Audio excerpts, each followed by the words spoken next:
পুরান ঢাকার এক নিঃশব্দ সাক্ষী হুসাইনি দালান। এটি শুধু একটি স্থাপত্য নয়, এটি ইতিহাস, সংস্কৃতি ও শোক অনুভূতির এক জীবন্ত প্রতিচ্ছবি।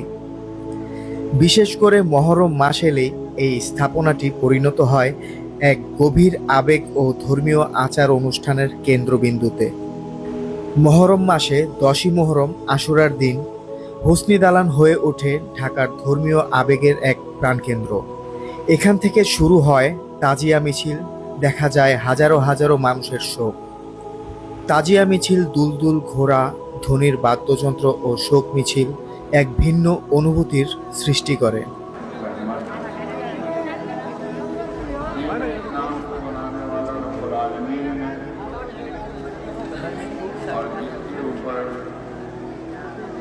হুসাইনি দালান শুধু চোখে দেখার জিনিস নয়, এটি অনুভবের জায়গা। মোমবাতির আলো, কালো পোশাক, শোকার্ত মানুষ, বুক চাপড়ে মাতাম, সবকিছু মিলে যেন ইতিহাসের চোখের সামনে জীবন্ত হয়ে ওঠা। হুসাইনি দালান কেবল একটি ধর্মীয় স্থান নয়, এটি আমাদের ইতিহাস, সংস্কৃতি ও সহমর্মিতার প্রতীক। শোককে ঘিরেও যে এত শক্তি, এত ঐক্য এবং এত গভীর অনুভব থাকতে পারে তা হুসাইনি দালান না দেখলে বোঝা যায় না।